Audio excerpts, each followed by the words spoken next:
Good morning, good afternoon, or good evening, whatever time it is where you are listening at. I am Maren-E Costa from Unapologetically Maren, the Cornbread Chronicles, and we have a special guest with us today. Her name is Melissa Kim Corter. She is a public author, and she also is into shadow work. She's going to jump on in and just tell us what it's all about. Tell us about yourself and what you do. We're so excited. Oh, thank you. Well, first of all, thank you so much, Maren, for having me. It's a joy to be here with you. I love that we both have like our creative backgrounds going on. Yes. We're like soul sisters from Yes, another we time are. and I feel space. it. So thank you so much. It's such a joy anytime I get to come on to a podcast or, to talk about these things because a lot of the stuff that I'm going to talk about, I feel like there's a lot of misconception around shadow work, darkness, and a lot of people, when they first kind of hear those terms, are like, what does she mean? Like, is this Yes. witchcraft? Is this some That's kind of weird, dark, hokey yes, stuff? that's the And first not thing that most people would witchcraft think. is or anything, but Right. yeah. So I like to explain to people there's so much more to darkness than what we are taught, and sometimes what we encounter, because it's really easy for us to label things that are difficult, challenging, traumatic as dark periods of time, dark seasons of our lives. And they truly are. And darkness is also magical. Darkness is also the unknown. It's also the hidden part of the self. My work has a lot to do with shadow work, which is a Jungian term. Basically, the shadow side of the self is this hidden part of us.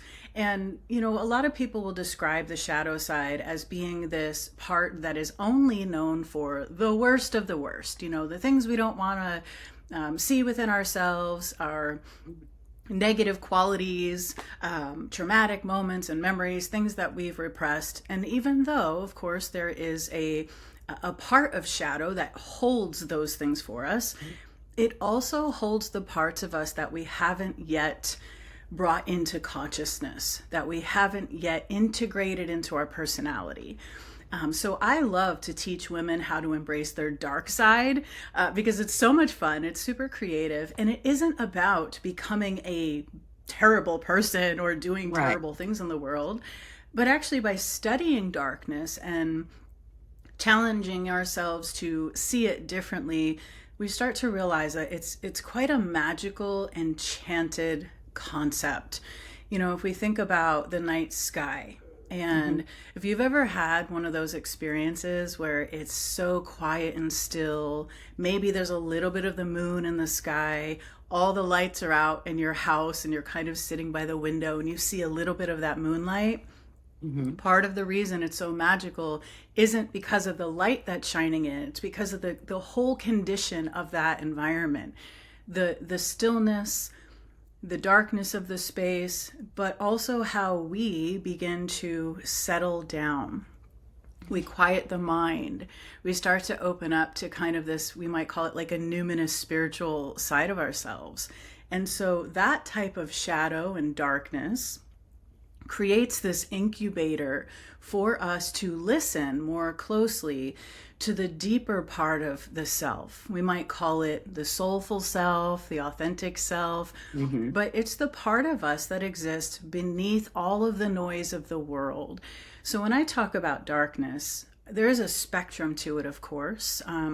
It isn't necessarily just about terrible things, like I've said, but it's filled with creative potential, because that's when we get to listen to our instincts, our intuition. We get to access new ideas and different depths of creativity. And so my work as a shadow worker also ranges from helping people with the things that do haunt them within their Right. minds, to also accessing creativity and giving themselves permission to express with more depth and authority and authenticity, especially in a world right now that is filled with artificial everything, we might say. Yeah, yeah, And I'm for not real. against that, right? I'm not against Yeah. AI or any of that. I think it's wonderful and it's great. and we need real humans that are in touch with these deeper dimensions of the self. So I like to kind of just start there to say to people, yes, I have this giant witchy chair and the snake wallpaper and I'm surrounded by skulls and candles and things, but that's my version of connecting to Right. this side. Yours might be a candle, a beautiful piece of music, some incense. We don't have to do it the same way, but there is this sort of denial of darkness that we have in a lot of our cultures, where we push it away. We don't want to look at it. We don't want to talk about it. Right. So And then if we taboo. do, right, we're labeled like the weirdos, and I'm kind of Right. like, okay, let's embrace our inner weirdo then, if that's what it Yes, takes. absolutely. So The so weirdest that's ones what are the I most do. creative and the most that know their Yes, self. Yes. exactly. Right? The authenticity. And when I think back of even people who inspire me, they're some of the weirdest people. They're most Hmm. amazing creative people. Like I recently have become pretty obsessed with the artwork of Edward Gorey. I don't know if you've ever heard of him, No, I haven't. but he does I'm some writing it like down now. really crazy stuff. I don't even have an example right now, but he's just such like he passed away years ago, but he was one of the original people, I would say, to kind of push the edge between the macabre, darker side of things and the Hmm. whimsical. And he does Yeah. it in such a fun, playful way where you're just kind of like, I don't even know what to call this, but I love it. Yeah. So, yeah. Yeah, there's just so many people that have inspired me to mix up what feels uncomfortable, what feels kind of Yeah. edgy, what is acceptable, what we give ourselves permission to experience. And so the shadow isn't just all the terrible stuff, but also the magical qualities, the things that we want to draw into our lives. And we have access to that as well. Absolutely. And we have to step out of ourselves and step out of our comfort zone and out of that box so that we really truly can dive in to discover these things and discover ourselves, like like you said, our true inner beings. And it's Yeah. so hard to be authentic, but it shouldn't be. Yeah. That's what my podcast has become all about for myself. That's why it's unapologetically Maren. I'm tired of having to be somebody for society. I was in HR for 25 years, so I had to be this Wow. professional, very, proper person. And I'm like, I'm wild and I got, edgy side and I like to have fun and I'm silly. And I just had to just shut all that kind of person down for so long. And I am different. I like a lot of things that are paranormal and just so many different types of things. And I just can't talk about that in HR at work. So I just had to be this different person for so long. So now it's unapologetically being myself, learning new things and trying to learn about myself, learn all these. Yes. I want to pull this creativity out of myself. I never thought I would do the podcast. I've Yes. tried for 2 years and now it's just like, do it. And Be here you yourself, are. girl. Here I That's am. right. And here I love I am this. learning from you. So excited. Yeah, this is fantastic because you're actually speaking to a big part of what happens with the shadow when we start to embrace those kind of things. Yes. Many of us have been in that kind of position different parts of our lives. We have these masks that we wear, Mhm. and that part of us is called the persona, right? For those of you that are interested in like the psychological part of this. So there is this entire map of the psyche that I tend to work with. It is very oriented toward Jungian psychology. So if it resonates, wonderful. And if it doesn't, just leave it. Don't even worry about it. But basically, we have this mask that we wear to the world, and that's our persona. It's the most outer layer of who we are. So it might be connected to how we dress, what we wear, how we express ourselves, how we communicate. And then when we kind of sink a little bit deeper into that model of the psyche, we start to hit something called the ego. And the ego is not a bad thing. It gets it has such a bad reputation because it can be very controlling and dominating.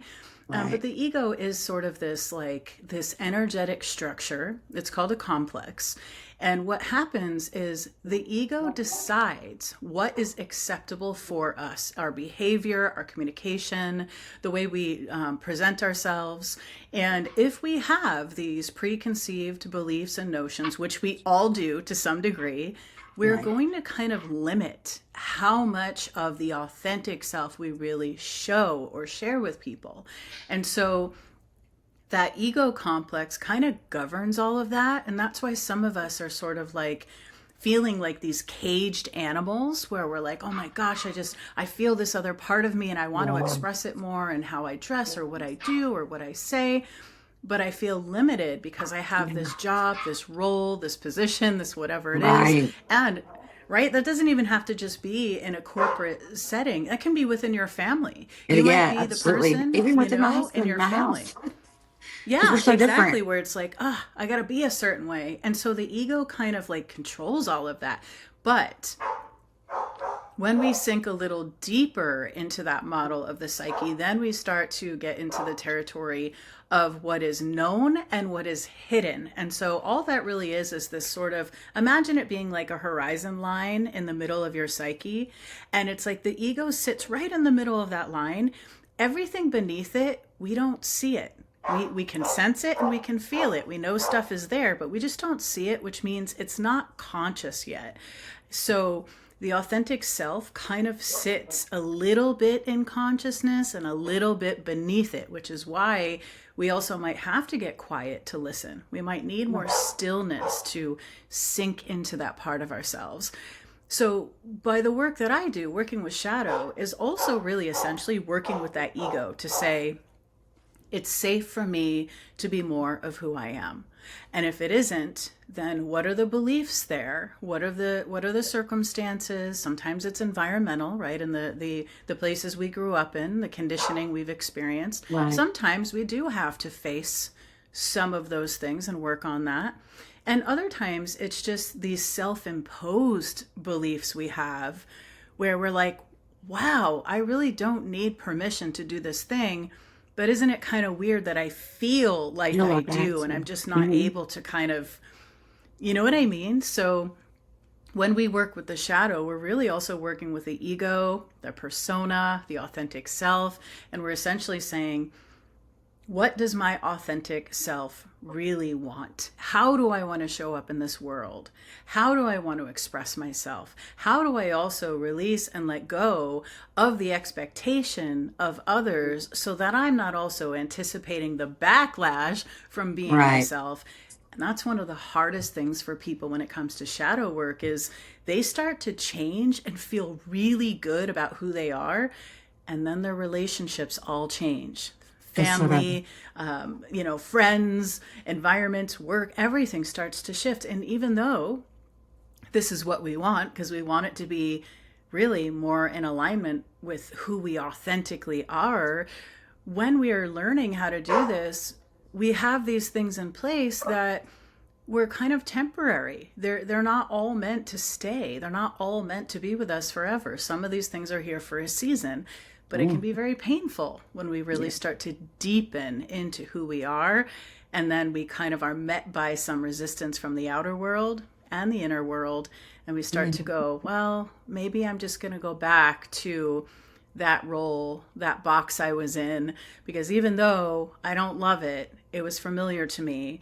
And then unfortunately, a lot of us will kind of stay in that space. So my job is to help kind of rattle that cage Right. and be Right. like, what do you really want? And what do you really want to say? Because I feel Yes. like, people, they have so much more to them, but they're holding it back, and you can see it and you can sense it and you can feel it when you're with them, and you can tell like, oh my gosh, you're just such a magical person.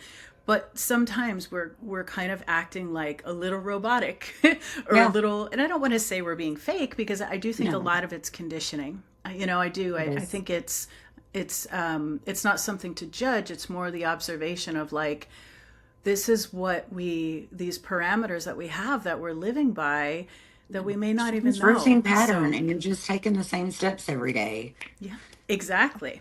Right. Was there something when you wanted to, if it's okay for me to ask you a question Yeah. about the podcast, Absolutely. like when you were really feeling like, okay, I want to do this, what was it was it like, did you have that voice within you that was like, this would be really fun? Or what was that kind of like for Well, you? for me, it was like I was just literally thinking of this as you were talking. This was the whole thing that went through my mind. So that you asked that is wonderful. Um, so I stopped working for corporate America. So now I am a full time stay at home wife. So now I do have the privilege and the luxury that now I can be myself. I can't That's say, well, awesome. Maren, you can't be this person or do these things or say these things or make these actions known because you have to think about your job. You have to think about the company. You have to think about your people. Well, I don't think about anybody right now but myself, my husband, my family. Wow. And so being here, and I was like, okay, what am I doing now moving forward? So I'm not working, but I kind of started getting into a slump. I was getting depressed. Who am I now? Because my identity was an HR director. That was my whole identity. Yes. And I hated it. I fight with myself because I talk to myself all the time in my head.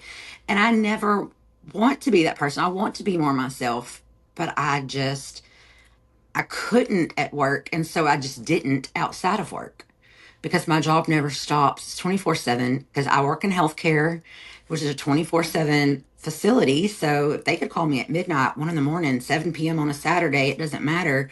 And I have to be available. So I'm always in that HR mode. So now it's like, Wow. it's time to, who is Maren now? Who was she then? Yes. Who is she now? And who does she want to be? And I've always wanted to do the podcast, and I've always been a person who wants to speak out against, like mental health awareness and domestic and abuse, recovery and addiction, and all the things involved with this realm, because that's who I am. Things I've been through, what I've suffered from, what I, live every day, plus the creativity I'm finding in myself. I started painting when I retired. I've never painted in my life, ever, Wow. never. And now, like all over here, there's canvases of things I've painted, and just I've found that creative side of myself. I've always been a writer. I love to write, but I never did anything else. Now I was like, okay, it's time for this podcast. But what do I want to do? Yes. Because at first it was like all these other ideas, because I'm really like into true crime documentaries and all. I was like, I'm going to have a true crime podcast, and we're going to dive into like unsolved cases. And I'm like, well, that'd be fun maybe to do like once a month, but what's going to make me passionate? And it was Yes. this. And I was like, okay, but I want to do it my way. I want to be unapologetically Yes. me. If I want to sit there and cuss my ass off, or if I want to talk about some taboo topics because I want to, Mhm. because I'm interested, then I need to be able to know I can do that. And the blockages, like you said, are your surroundings. Because even within my home, because when you were saying that person was what we were familiar with, to me, what Yeah. the first thing I felt was it's what they're familiar with. Because I've always Yes. known on the Absolutely. inside who I wanted to be, but I just wasn't portraying her. And so now I've been married for almost 6 years, and it's like as I change and become more, because he knows me, but I have never let out a lot of things. And so he'll be like, that's not you. I'm like, yeah, it is. And it's always been. He's like, oh, okay. So they're having to, even my own husband and my parents even are having to Yeah. relearn parts of me, but they're all just saying, be unapologetically you, Maren. You So use this good. time of your life to find your purpose and what your role is now going forward. I'm 45. I've still got a lot of time left on this world. So now it's, That's right. recreate who you are, but it's who you've always been. It's just not who you've Ah, allowed people I to love it. see. I love it. It's so good. It's such a great example of that. Like just like you said, everything that you went through, the challenges, the resistance we feel with those identities and those roles. So that's another key word that tells us a lot about the ego and the persona, which is our identity, how we identify with things, how people see us, how they perceive us, how we perceive ourselves, and it can be really challenging. And like you said, when you have a role in your life, whether it's a career or some other type of role, and you over identify with that, it's hard to let it go, even though Yeah, you have it that is. knowing inside. It's like, this isn't for me anymore. But then the pieces are all still there. Like, okay, the Mm-hmm. logistics of that have to change. And it's really hard. So for some people, the environment is like one of the biggest blocks or Yeah. barriers, we could say, to them changing. And then for other people, and I had a lot of this, it's internal. It's your own like inner critic, self-doubt. Like Yeah. you can create those same I'm my worst barriers, critic. right? Like you get in your head but what I love about what you're also sharing is something I did in my business, and I struggled with this for such a long time because there were so many interests that I had, and I kept feeling so divided. I was in the what you might call like personal development, spiritual Uh-huh. industries for like 20 years.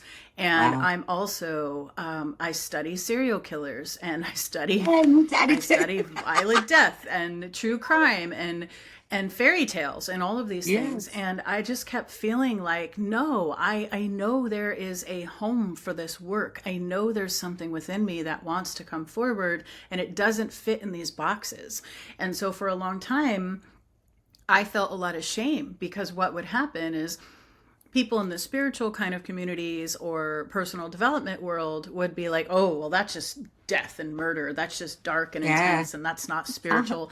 And I'm Even like, my let me husband tell you says that. something. It's Yeah. very spiritual. Now, I'm not saying to glorify Right. those Right. things, No, but what right. I have found is so many women are drawn to true crime because they are also the truth tellers. They're usually the ones in their families or in their community that wants to bring the truth to light. They are Yeah. shadow workers in their own way. And once I made that connection, I went, oh my gosh, that is why I always end up obsessed with these stories, wanting to Yes, play me too. detective and figure it all That out, is what I right? do 24/7. Exactly. And my It's like husband's always figuring like it out. thinks it's so negative because like Mm-hmm. my husband's a very uplifted, positive person, and like Yeah. all he doesn't do any socials at all. He's totally podcast, reading, studying, but totally on the opposite realm of myself. But when I'm watching my true crime and I'm all getting into it, and I will always solve them too. He's like, these things are just so negative. He's like, it makes him feel negative energy when I'm watching the shows because Yes. all he's seeing Yeah. is murder, rape, kill, That's and right. it's making his energy shift. And he'll either say, Yep. turn the channel, or I'm going to go in the other room. And I'm like, Absolutely. I feel the total opposite. Like, I'm not, when I'm there, I feel like I get involved and I'm like, I feel their pain. And because I'm very, Yes. very empath. And I'll Yes. feel their pain. And so I'm wanting to listen. I need them to have justice. And I just get into it. And it's interesting to me. And it always makes me feel good when I can solve it before, they do. But, Mm-hmm. I just, it's a passion for me and I really enjoy it. But for him, it's a negative thing. And I can't Yeah. change, I've not been able to change that within him. So Yeah. we fight over the TV and stuff like that. So usually he's listening to his podcast in his ear while I'm watching true crime or doing something. So it's, I haven't been able to convince him otherwise yet. Yeah. Maybe after And this, I'll make him watch it. it's definitely not for everyone, that's for It's sure. But not. I Yeah. definitely think that we can shift the perspective around it, that people that watch those things, it does not mean that we are disturbed. It doesn't mean there's Right. something wrong with No. us. But I do think that we are people who we sense and feel manipulative patterns and deception. We're really good at Hmm. pattern detection.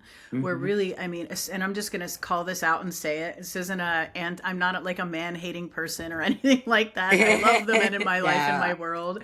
And I have, like many of the women that I work with, experienced a lot of intense different forms of violence through the hands of another individual, which has happened to be, in a lot of these situations, a masculine figure. I've also had violent situations with women too, don't get me Yeah. wrong. Of But I course. think there's something in these stories, these experiences, we would call it in the Jungian world, there's something very archetypal there. And there is this knowing that our stories are not meant to be stripped down and sanitized and only made to be looking beautiful and pretty. And that doesn't speak to every one of us. Right. And from a very young age, I was someone who was automatically drawn to really weird, darker things. I used to look for body parts and stuff. When I was a little kid, I would dig in the yard and dig in the woods and, play these weird games. I'd play detective. I'd play Bloody Mary and drag the kids into the, bathroom Same. and shut off the lights and all that Well, kind of stuff. And I love cemeteries, and I still Oh, yeah. will always go walk a cemetery to calm my mind and to find stillness and peace. And, people don't have to relate to this to understand it, but there's value in all of it. And I think that's the piece for me that matters most. So if it doesn't resonate with people, that's okay. But for those of you that feel this, you're likely to also be people who probably saw too much of something when you were growing up, either in your household or in your environment. You're probably told to not ask questions, to not look so closely, to not always tell the truth on things, to hold secrets, right? So there's people like us who are used to what I call holding darkness. And we do it in different ways, right? Some of us become therapists and healers. Some of us will start podcasts and do all sorts of different work in this world to be able to keep telling the truth on things and connecting the dots in those patterns. And it is an extremely valuable thing. And so I'm a huge advocate for people that are believers of and supporters of true crime, not supporting violence in the world, Absolutely, but supporting, bringing things to justice and bringing the shadows to light, because I do think that everything that is in shadow wants to move into conscious awareness. And so that's what a lot of my writing, speaking, teaching is all about. I have a book I wanted to just share, if that's okay. Writing. So I wrote. So this is my latest creation. It's called Apothecary for the Afflicted, Shadow Work for Invisible Wounds. And what I basically did is took all of, thank you. It's so gorgeous. I'm so grateful. The company that I work with, the publisher, is Muse Oracle Press, and in partnership with Red Wheel Wiser Books, and they just did such a great job. Yes, they did. That's beautiful. And it's so beautiful. And this entire book, I talk about these kind of things in this book. And one of the things I did is I took this idea that, we don't listen to the old school fairy tales as much anymore. And a lot of the versions, the retellings we've been given, have been stripped clean of the dismemberment and the murder and the death and the chaos. True. And I think that's one of the reasons why women are drawn to true crime, is because they are our modern day fairy tales in these true crime stories. Yeah. And so what I did is I went back to the original tales, and I created some darker retellings of those tales. Ooh. And then I also partnered it with different journal prompts and questions, so that if you want to work on yourself, if you want to understand your shadow, if you want to heal something or shift something or change that identity that you're working with to tap into that authentic self, there are 8 different fairy tales with different journal prompts and exercises.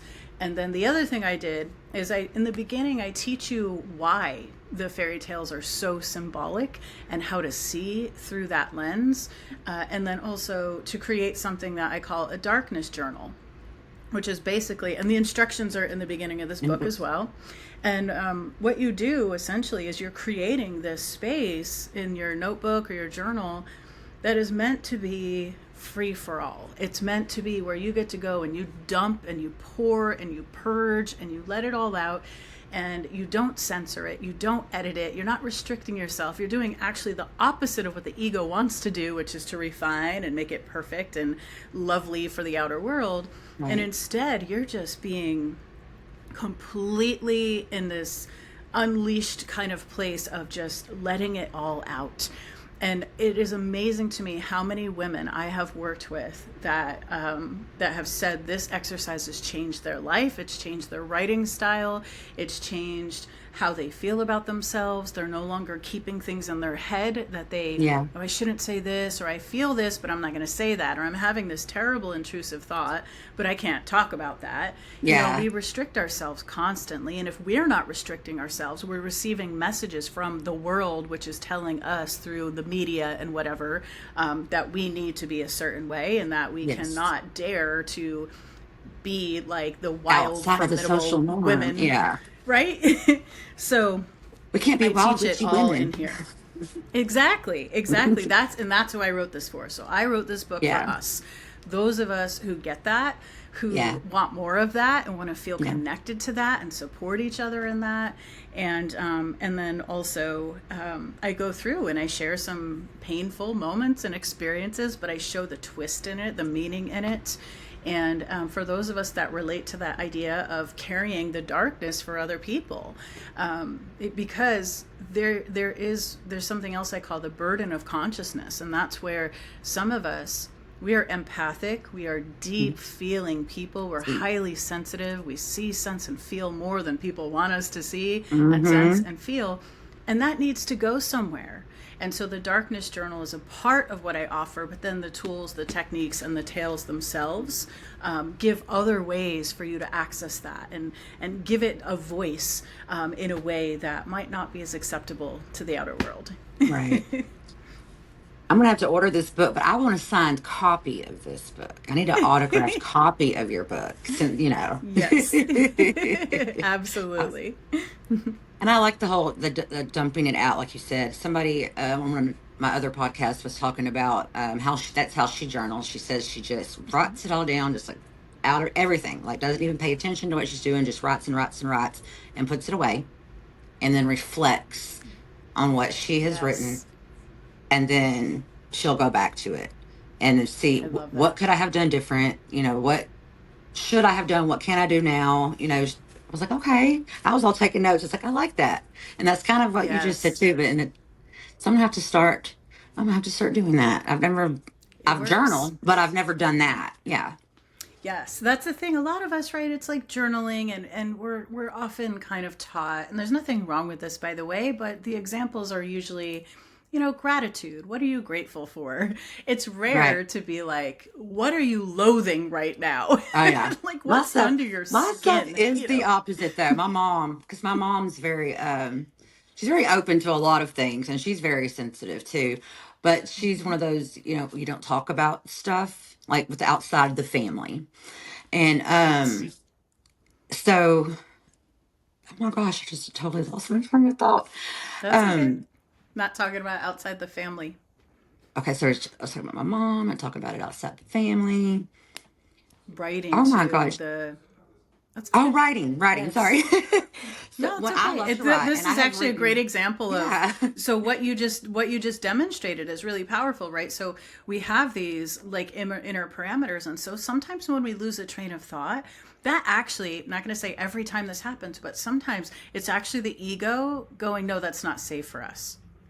So sometimes Yeah. we'll drop what we're thinking or saying because it might go against our beliefs or go against something. So I think it's perfectly aligned with the fact that you were talking about like being in your home and like secrets Yeah. stay here, and then Yeah. it dropped from And I there. So think that's kind of when you were interesting, saying that's right? exactly what I think. Because as soon as I said my mom likes to keep it in the family, then I think in the Yep. It back was of my like, mind, I whoop, started saying, watch do you need to listen to what you're saying? Think before you speak? No, and see, I don't want to think before I yes. speak. But Oh, my I love that. writing, But thank you for that because that's really helpful yeah. for Yeah, people that to makes a see. lot Like of we all do yeah. that. Yeah, you don't even realize you're doing it, but yeah, that's exactly what I Exactly. did. But I've written Yeah. forever. I've written a lot of poetry. My goal is to write a book before I die. I have said that for so many years. I just hadn't had the time, and now I do. But my writing is dark. My Yes, writing has always been dark, but my pain is dark. And so I that's would right. write, and I'd be so excited about it. I'm like, oh man, that's damn good. And I'll let my mom read it, and she'll be like, yeah, that's great, but Maren, that is disturbing. And I'm like, that's how I feel. I'm not writing about myself or an Right. actual I'm just writing what I feel. And most of what I write usually is always say, when I write a book, it's going to be called Letters to My 13-Year-Old Self. Because I feel like Oh, my I love it. 13-year-old self was the most traumatized part of me. And I feel like she's still here and like she's hiding in the depths of, my soul and my Yes. mind. And like I always say, she's hiding from the monsters inside of me and that she Mm. feels like she has to protect me. But I need to let her go. I need to let her Yes. go Oh, so that the 45-year-old Maren can actually yeah. shine and come out and rediscover Yes. herself.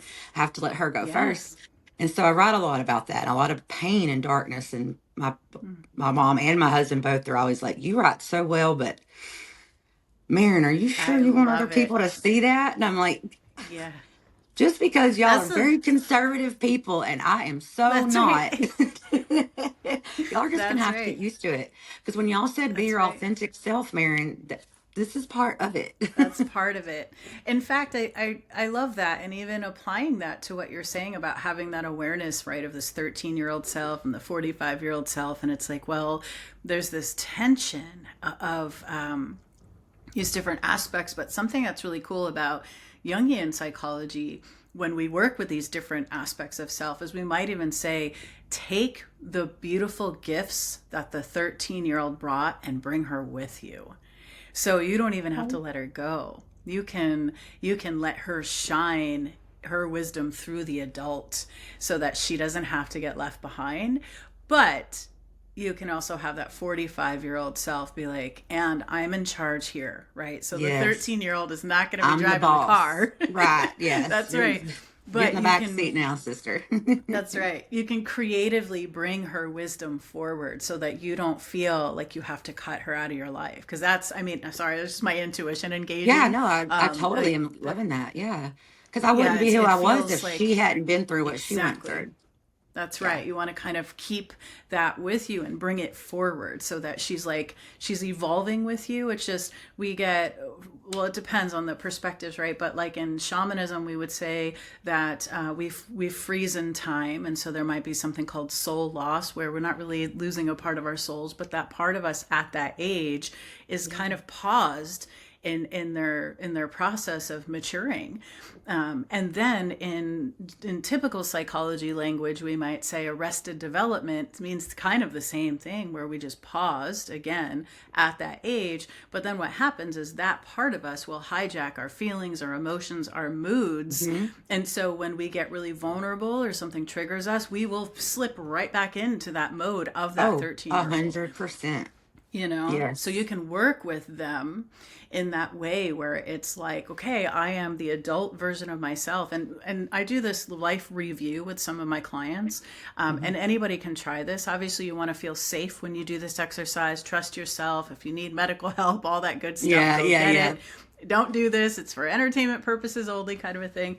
But you can basically sit, close your eyes, and invite both of those selves into this space together where you're in like a visual process, right? Your eyes are closed. You might call it a meditation, a visualization, but you invite both of those versions of yourself in my little space where I have these different parts of me where I sit in. I imagine I'm sitting in this witchy chair and I'm in this little like cabin, cave kind of place, and there's a fire going, and we're just sitting with each other, and what I do is I share with my younger self and say, we've done some good things. You don't have to be stuck there anymore. In fact, I want to show you what we've done. And then you can imagine playing a movie for that younger part of you so that she can see what you've done, who you've become. Yeah, the reel of your life when so you far. got married. Yeah, like all of the things. So she can go, I don't have to be paused at this age. It's safe for me to move forward now because it's going to be okay. Yeah. Because often that's a trauma response or some other kind of impactful moment at that time. Obviously, we might need deeper work around the trauma response piece, but for some people, it's just a matter of creating that bridge between those different parts of our personality that are feel very autonomous, like they're separate, when really they can become united. And then you just feel like you're not getting rid of one, but you're more integrating those parts, and you can bring the wisdom, because the 13-year-old has some serious magic to offer, some enchanted perspectives, some creativity, that youthful, joyful part. Like you can bring that in, and then that can shine through the present eyes of the 45-year-old self. So I share a lot of those kind of techniques and different things also in my writing, because I feel like healing and doing this kind of work on ourselves can be really magical and creative. It doesn't always have to feel like torture. Yeah. It doesn't always have to feel like we're digging into things and revisiting all the time. Sometimes that's super helpful. But I've seen amazing things shift for my clients from just having these types of conversations and going, well, I wonder what it might feel like if we explore it through this creative way. I've been known to give homework that's like, go read this fairy tale.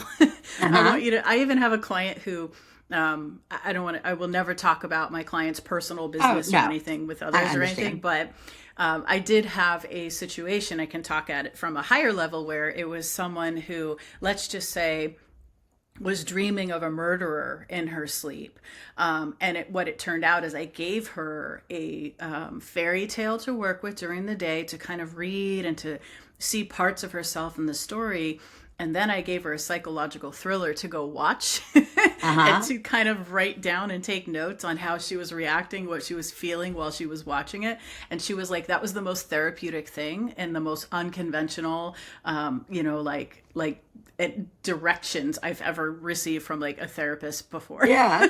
So I was like, yeah, we get to do this differently, our way, that doesn't cut out this darker side of us that's drawn to these things. We can Yeah. embrace that. And it's so amazing when we do. And I just built a Yeah. whole life and business around it.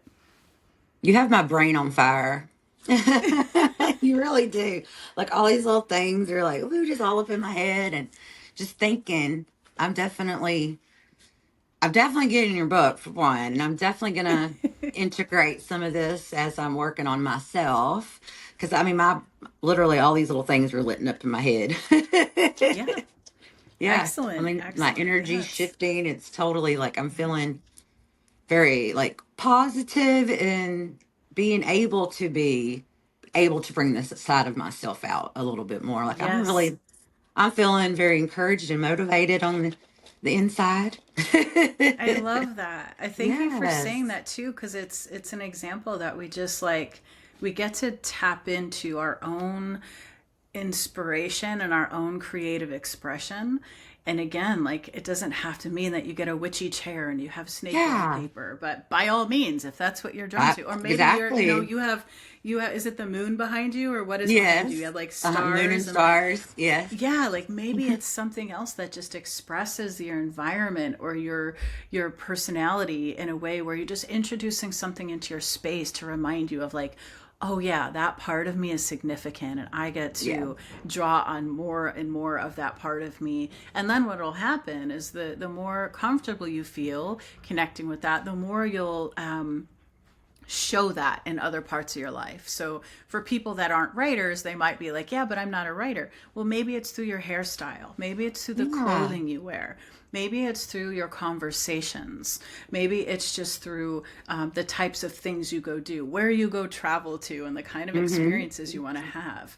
But that authenticity is so key, especially in a world today where everything kind of feels, not everything, but lots of things feel very performative Mm-hmm. or are like artificial, and we're kind of like, well, wait, did they write that? Is that their image? Is that their, so in a world that's kind of like hinged on a lot of performance right now, I feel like one of the most badass things you can do is to be authentic. It's like you're gonna just shine right through all of that Yes. because people can feel, they can feel it. Like, when you're reading some, at least I do, I'll read something Yeah. and be like, on the surface I'm like, I like the words they're saying, but I can feel behind it. And that's the thing with Mm-hmm. us that like, the shadow Yeah. workers and the truth tellers, we can tell that behind that, it doesn't feel like there's anything there, which then I'm either like, either they don't believe in what they're saying. And I don't mean this as Right. a judgment, but just as No, I know exactly discernment. what you're saying.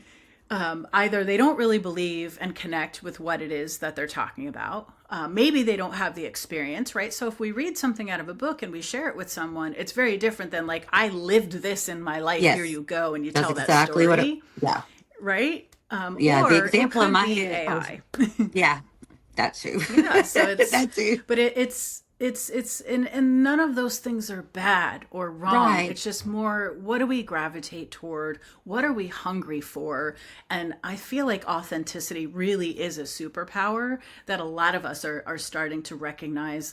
And it just might be the season of your life where you're like, this is what I want now. This is Yeah. how I want my experiences, my friendships, the people in my world. I used to have so many people around me. I used to do a lot of, I was a photographer back in the day, and Oh, me too. I was so blessed that I would travel and I would take photos of all of these like well-known celebrity kind of like spiritual teacher people, gurus and authors, and it was a blast and I had a great time. And I also felt very empty and hollow. Yeah. I didn't feel like I was really in touch with who I was. I didn't feel like I was allowed to express who I was. In fact, my job was to capture that expression from other people. From other people. And then I started to see behind the scenes what some of these people were like in conversation, how they treated people, how they treated the staff, how they treated somebody that was there to prepare food for them, how they were treating somebody that opened the door for them. Yeah. And I started to realize, like, if that's what being a spiritual teacher looks like, I want no part of it. I'm out of here. So I quit. I gave it all up. I had high paying clients. I had these amazing packages. People were paying me thousands and thousands of dollars to do that work. And I had it made in a sense. And I woke up one day and I was like, no more, you're done. I shut my whole business down within a month. I had shut it all down. I had to return money to people that actually had paid deposits. And I just said, I can't do this anymore. Now I didn't go and tell all of them why. Right. I just basically said, yeah, like I moved on. But sometimes the ego, the ego is really funny because that was flattering, right? That was like, I would have people who wanted to work with me because they knew I was working with these people. And I'm just in full transparency. That was very flattering to my ego. I was like, yes, like this is awesome. But my soul was like, this is soul crushing work. There's something more here. There's something under this. And thankfully, at the same time, while I was doing all of that, I was also a writer. I was also doing intuitive work. I was also still a shadow worker. I still did this stuff, but I wasn't wanting people to see or know that about me. So I hid behind the photography kind of as this buffer, which allowed me to see other people and not be seen. So I had to do my own shadow work around releasing not only that identity and all of the perks and the things that came with that lifestyle, but also the honesty that I wasn't happy in doing that. I didn't feel connected to what I was doing. It was fun for a little while. Right. But I was like, man, if I have to edit one more bag under somebody's eye, I'm going to shove a fork in my own eye. Right, like I can't sit here and do this anymore. So I feel like it's important to listen to that knowing that only you have. Nobody can tell you what's right for you. You have to listen to that knowing. And it can be really hard and it can feel almost impossible when you've created a life around you that other people would look at and be like, oh my gosh, you're just being ridiculous. You've got it made. You're being impatient or this or that.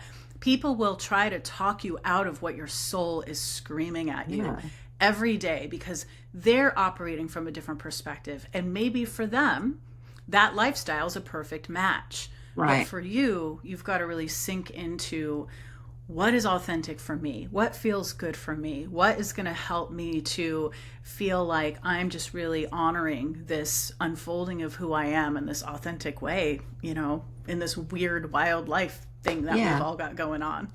And it's like, you have to really look like when other people see what you're doing, they're seeing the materialistic side of it.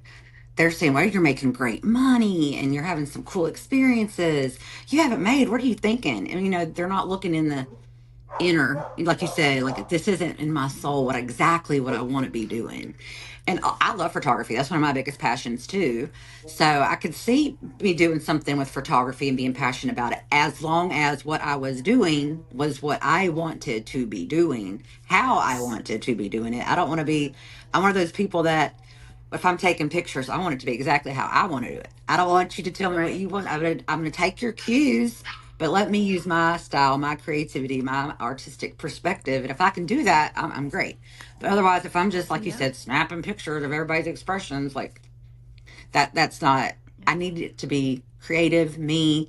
And me always comes with a little bit of darkness, a little bit. Exactly. That was my thing too. I'm like, well, they're not going to let me put a lantern and a skull on the table behind me. Like, I'm not feeling it. I just heard a song and again, it was like spiritual earlier. World, right? Right. So they're like, I just heard a song everything before you came on that was like, oh, really? I'd rather be a witch than a princess. Oh my God, I love that. I'd rather be. Yeah, I had never heard the song, but I heard it right before we came on, and I was like, oh, I'm writing this song down. I'm going to have to look it up later. But I said I'd rather be a witch than a princess. That is so good. That's perfect. I love it. Love it, love it. So This good. has been so, this is eye opening and getting so much more out of it. I don't even know why I was so scared now. I'm thinking like, oh, like I said, my mind's going crazy right now. But I'm like, I was so scared to do this podcast with you. And I've not been scared with anybody else. And now I'm getting off more um encouraged and inspired than I have been thus far, really, honestly. I Oh, really feel thank like, you. yeah, you tapped into something that I did not know you were going to tap into. That's how I'm over shadow here just like work writing down the big is. words of what you do. Her master's in depth psychology with an emphasis, and I couldn't even pronounce the J word. The Jungian, yeah. I was just looking I at the love it. big stuff and thinking this is interesting, but now I'm like seeing it in a completely different light because I didn't know much about it. Now I'm like, Yeah, hey, okay, this is definitely I love something it. I'm interested in. I I love it randomly too just, that like look at what happens right when we go into something with an open mind. That's such like an important mhm. piece of everything we've talked about is like we Yeah, can hear all this stuff, but if we don't have an open mind, the ego is going to reject things. It's going to push unnecessary or what it thinks is unnecessary information down or away. We won't take it in. We won't hear it. right. This is why you can read a book or watch a movie or have a conversation, whatever it is, 3 years later, go back and reread a piece of writing, rewatch the movie, or remember the conversation, and all of a sudden just get something radically new and different out of it. And Yes. it wasn't that any of that changed, but your psyche changed. Your ego's position changed. It shifted from being this fixed, very narrow view to all of a sudden, I call it like a dimmer switch. It's like we have this dimmer switch, and all of a sudden we dial it, and it's Mhm. like everything kind of opens and becomes really amazing and interesting versus that one singular beam that we're focused on when we're afraid to try new things, when we have a lot of conditioning going on, when we've been Yeah. taught that all of this is dark and evil. And I'll tell you something really interesting. I study evil, I study darkness. My dissertation is on psychopathy and the Western shadow, and how we've used basically the psychopath as our weird mythic figure for all of the things that we're not facing in our lives in Yeah. Western culture. And how, and so anyway, through that work, I've really had to read some intimate details about these individuals that have done horrific things. And Yeah. I've learned a lot about human behavior. But through that process, I also discovered that a lot of times evil is simply just a word that we use for I don't know what to do with this. It Yeah. scares me, it overwhelms me. I can't fathom whatever it is, the situation, the action, the thing.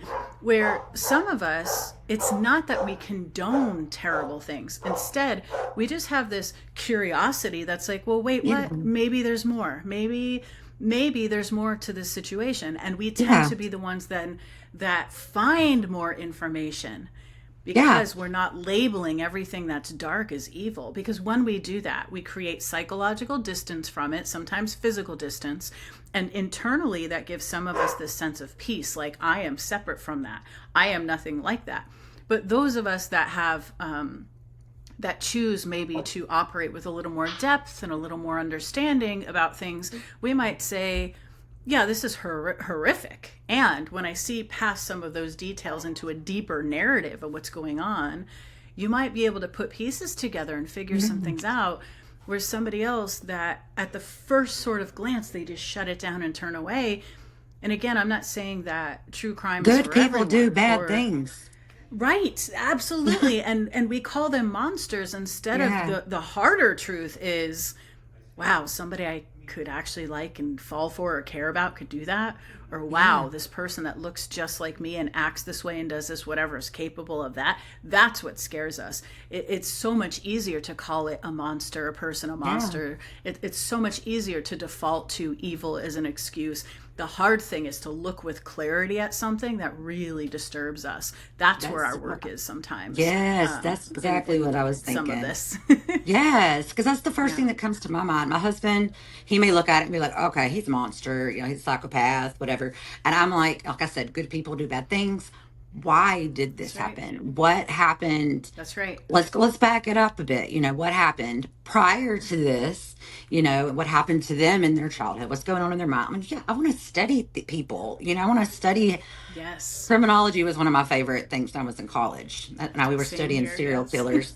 Only thing that was bad about that class, though, that was the one time in my life that I lived alone without a roommate. Because when I was still young, and Oh I my lived gosh. in the country in this rent house way far away from everyone, and I'm sitting here by myself at night because I was taking classes at night because I worked full time during the day, and I'm studying these serial killers, and I'm just like looking all around me because I'm fascinated, but all of a sudden I'm feeling like I should be scared. I ended up leaving that Right. place, broke my lease, and said Yes. I can't live here while I'm Yeah. taking this course. And I Seriously, I literally get it. moved out.